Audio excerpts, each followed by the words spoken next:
2년 반 이후에 변화가 있다는 거 아닙니까? 그렇죠. 예. 그 변화의 시작은 어디였습니까? 누구였고요? 변화의 시작은 일단 이제 저희 아이한테 제가 충격적인 말을 들었어요. 뭐라고? 저는 제가 잘못했다고는 한 번도 생각을 해본 적이 없었는데 제가 늘 야단을 이렇게 치니까 우리 아이가 저희 아들이 어느 날 저희 아들은 저하고 좀 대화가 됐다고 저는 생각을 했거든요. 딸은 저하고 남편하고 좀 비슷했어요. 저희 딸이. 그러니까 딸은 제가 좀 안 통한다고 생각을 했는데 아들을 앉혀놓고 제가 그날 집에 아무도 없었어요. 그러니까 아들만 있는데 아들 나랑 얘기 좀 하자. 두 마디 세 마디 되면 항상 이제 목소리 올라갔죠. 네. 근데 그날은 이제 제가 정말 오늘은 내가 소리 안 지르고 아이의 이야기를 좀 끝까지 들어보겠다 이런 생각을 하면서 아이를 앉혀놓고 대화를 시작하는데 저희 아들이 제가 물었죠. 너 왜 이러고 있는지. 너무 엄마가 속이 터지겠다 진짜. 도대체 이게 하루 이틀도 아니고 공부하기 싫으면 나가서 놀기라도 하든지 아니면 여행이라도 가든지 이게 도대체 왜 이렇게 시간을 죽이고 있냐. 제가 이렇게 얘기를 했더니 우리 아들이 그러더라고요. 엄마 그렇게 모르시겠어요. 모르니까 물어보지. 엄마 머리가 정말 좋은 줄 알았는데 어떻게 이렇게 안 돌아가세요? 엄마는 도대체 누구 닮으신 거예요? 이거 제가 옛날에 이제 우리 애들한테 무심코 했던 말을 저한테 하는 거죠.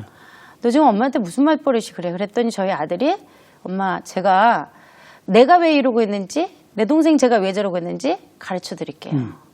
저를 한참을 노려보더라고요. 그러면서 저를 가르치면서 내가 이러고 있는 거 바로 당신 그리고 당신 남편. 제가 너희 아빠는 내가 좀 이해가 된다. 근데 난 뭘 잘못했니? 나 먹고 싶은 거 안 먹고 가고 싶은 데 안 가고 쓰고 싶은 데 안 쓰고 입고 싶은 거 안 입고 내가 너 그렇게 키웠어. 그래서 저희 아들이 그러더라고요. 내가 언제 그렇게 하라 그랬냐고. 언제 내가 엄마 놀러 갈 때 발목을 잡은 적이 있었냐. 언제 엄마가 옷을 살 때 카드를 뺏은 적이 있었냐고. 오늘부터 놀러 가라고. 엄마가 말하는 학원비 과외비 안 들어가는데 그거 가지고 실컷 갔다 놀다 오고 카드 가지고 가서 오늘부터 패션쇼 하래요. 자기가 박수부대 동원시켜준다. 그리고 저를 비아냥. 제가 그날 너무 화가 나서 저도 모르는 사이 빗자루를 들었어요. 너 어떻게 엄마한테 이런 말을 할 수 있냐고 그랬더니 제 손을 확 휘어잡으며 그러더라고요. 엄마가 좋아서 한 그 짓이 나를 얼마나 힘들게 했는지. 엄마가 좋아서 그 짓이 얼마나 나를 돌아버리게 했는지 한 번이라도 생각해 본 적이 있었냐고. 우리 집은 집이 아니었다고. 그건 지옥도 이거보다 나을 거라. 난 한 번도 이 세상에 살면서 행복하다고 느껴본 적이 없었다고. 이렇게 말하면서 그날 저한테 하여튼 그날 제가 우리 아들한테 손목 잡혀서 코너에 몰렸는데 있는 말 없는 말 저한테 다 하는데 아이가 눈에 살기가 있어. 내 아들이 아니었어요. 그리고 그날 제가 우리 아들 폭발한 거네요. 그렇죠. 폭발. 이제 이게 누르고 있다가 정말 그래도 우리 아이들이 워낙 아이들이 정말 괜찮은 아이들이기에 그나마 어디 나가서 나쁜 짓 안 하고 참고 참다가 엄마한테 이제 마지막 그렇게 폭발을 한 거죠. 마지막에 나면 엄마의 자존심 있잖아요. 이 자식 너 다음에 보자. 이 외마디를 외치고 길거리를 나왔는데 제 처지가 너무 처절하고 비참했어요.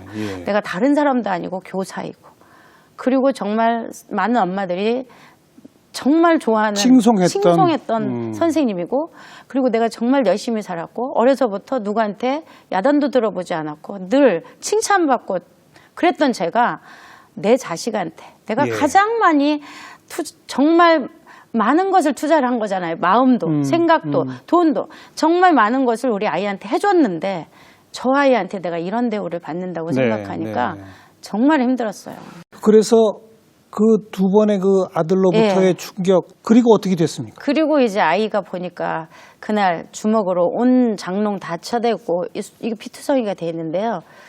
처음에는 이제 저도 화가 나서 얘를 혼내겠다는 생각을 했는데 그 장면을 이렇게 그 창틈으로 보는데 이러다 얘가 죽을 수도 있겠구나. 그렇죠. 또 무슨 일 나겠구나. 자살이 남의 이야기가 결코 아니다.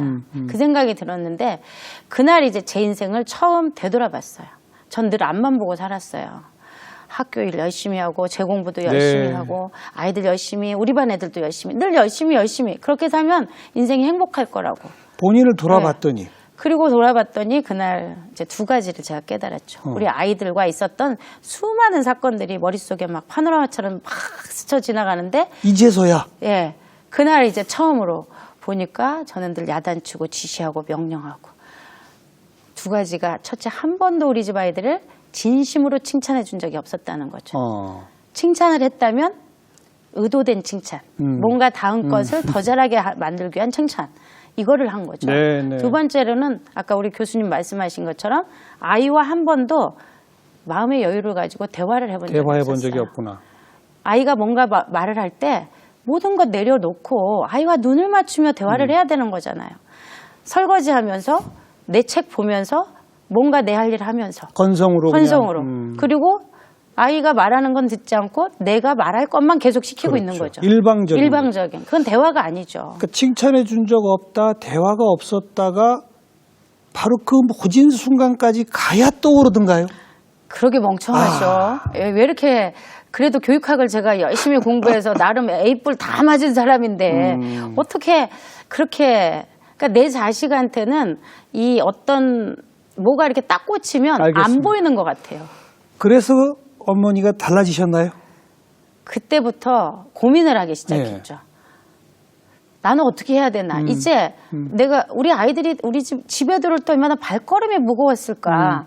제가 나타나면 얼마나 아이들이 뭔가 검사 맡아야 되고 확인받아야 되니까 무섭고 두렵고 떨리는 그런 마음이 그때 처음 들은 거예요. 기다려지지 않는 거죠, 전혀. 네.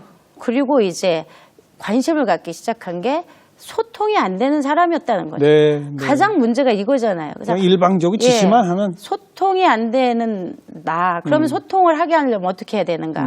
그래서 공부를 하기 시작한 게 코칭이라는 거였어요. 코칭. 예. 네. 그러면서 코칭을 제가 공부를 해보니까 거기서 제일 중요시 여기는 게 아이 존재 자체에 대한 인정, 그렇죠. 존중, 지지, 격려, 칭찬이라는 거예요. 저는 한 번도 그런 걸 해본 적이 없었던 거예요. 그래서 슬슬 하셨어요? 아, 진짜 힘들었어요. 네. 안 되더라고요. 얼마 걸리셨어요, 그거? 배우기는 제가 사실 배우기는 오래전부터 2006년에 제가 사실은 코칭을 한번 들었어요. 그때는 그냥 겉으로 쓱 그렇죠. 들으셨겠죠. 이거 참 좋다. 이런 것도 있네. 근데 우리 아이들은 2007년에 그만뒀잖아요. 그리고 이제 2008년부터 제가 다시 공부를 하기 시작했고, 그리고 제일 중요한 인정, 존중, 지지, 격려 이런 걸 하라는 거예요. 네, 네. 집에 가서 그거 하려면은 배웠으니까 집에 가서 해야 되는데 양쪽 방에 문 걸어 잠그고 게임하고 있는데 무슨 칭찬을 해요. 속에서 불이 올라오죠. 가서 정말 소리 안 나는 총이 있으면 어떻게 해버리고 싶은 분노와 증오. 내가 너희를 어떻게 키웠는데 이런 생각만 계속해서 나는데 문이라도 열어줘야 게임이라도 잘한다고 할 텐데 문도 안 열어주니까 안 나왔어요. 그래서? 정말. 그런데 어느 날 학교를 제가 갔어요. 이제 늘 학교를 가는데 뭐 우리 두 아이는 양쪽 방에 페인 만들어 넣고라도 저는 우리 반 아이들을 가르치는 거죠. 네. 출근하셔야 비가 되니까. 억수로 오는 날이었어요. 그냥 방학 직전이었어요.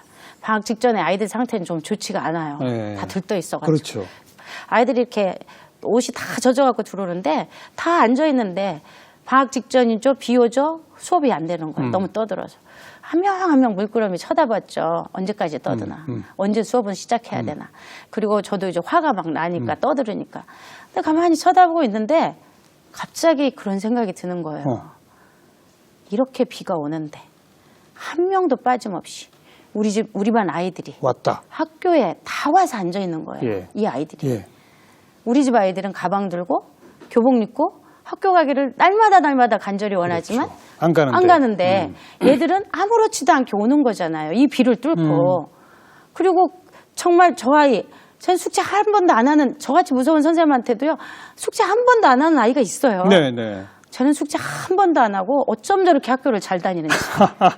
지각을 하고도 어쩜 이렇게 뻔뻔하게 잘 들어오고 준비물 하나도 없는 아이 저렇게 잘 버티고 앉아있고. 싸워도 학교 와서 싸우더라고요. 다 대견해 보이고. 그 어느 날 그게 너무나 대견해 보였어요. 그리고 얘네들이 얼마나 학교 오기 싫은 날이 많았을까. 눈이 오는 날, 비가 오는 날, 추운 날, 더운 날. 날이 좋은 날은 놀러 가고 싶어서 시험 보는 날. 그리고 또 짝꿍하고 싸운 날. 내가 싫어하는 수학 들어있는 날. 내가 싫어하는 선생님 들어오는 날. 얼마나 많았겠어요. 그런데 그걸 이겨내고 오고 있잖아요. 그걸 딱 보는데 그 뒤부터 아이들을 야단을 못 치겠더라고요. 그리고 집에 가서 달라지셨어요? 그렇죠. 이제 그걸 깨닫고 나니까 우리 집에 가서 제가 우리 집 아이들도 이렇게 학교를 잘 다녀준 적이 있었는데 그렇죠. 가기 싫은 학교 억지로 아파도 그러니까 이제 말이 달라지셨겠네.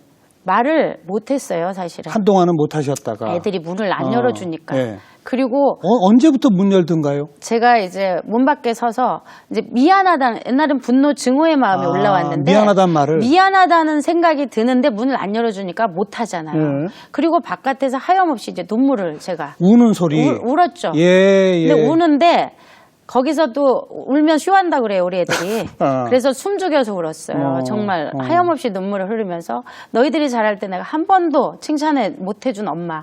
너희들 가기 싫은 학원 갈 때, 너희들이 놀고 싶을 때 놀지도 못하고 자고 싶을 때 자지도 못하고 엄마한테 칭찬받고 싶어서 그렇게 열심히 공부했는데 그게 성적이냐고 야단치고 니네 학교 시험지 어디 갖다 주면 다 너 정도 나온다고 이런 식으로 제가 아이를 한 거잖아요. 네. 그게 너무 미안하다는 생각이 그때 들었어요. 그리고 눈물을 이렇게 며칠을 문 앞에 서가지고 미안하다 속으로 그러고 있는데 어느 날 문이 풀려 있는 거예요. 그게 이제 느껴지는 거군요. 사람은 정말 그 텔레파시라는 게 있다는 걸 저는 느꼈어요.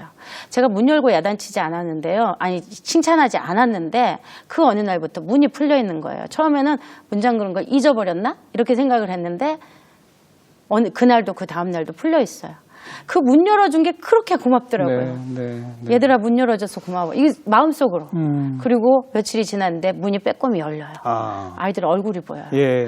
얘들아 너희 얼굴 보여주니 고맙다. 이것도 속으로 했어요. 그리고 그 어느 날부터 제가 해주는 밥을 먹기 시작했어요. 네. 얘들아 밥 먹어줘서 고맙다. 그 기간 사이에는 한마디도 비판과 지적을 안 하셨을 거 했죠. 아닙니까?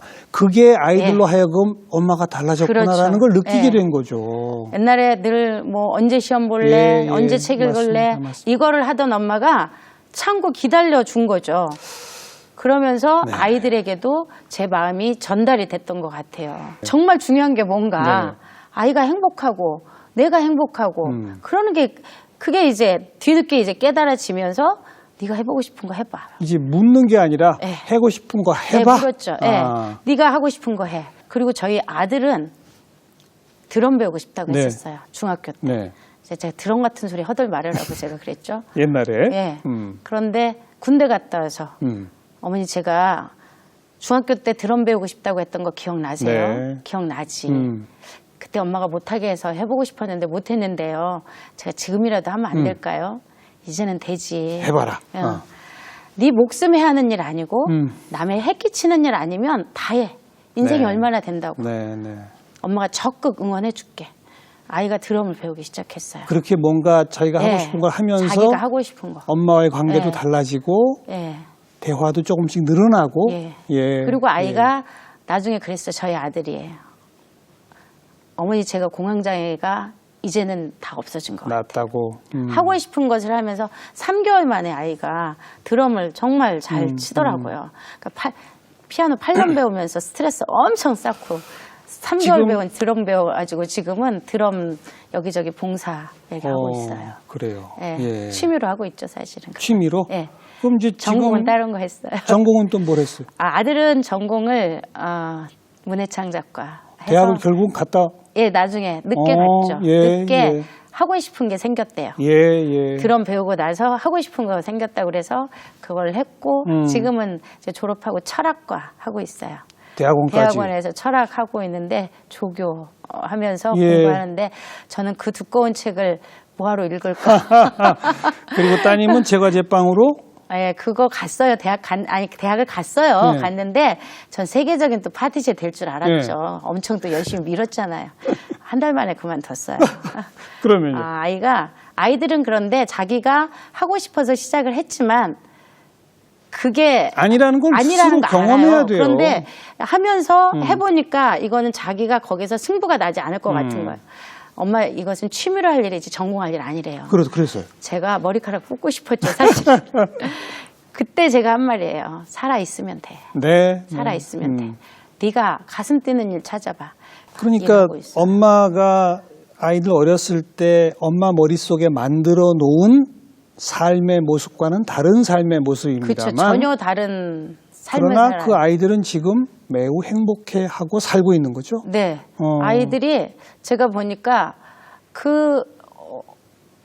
저렇게 사는 게 참 행복한 거구나. 배우시는 거고. 네, 제가 그렇게. 배워요.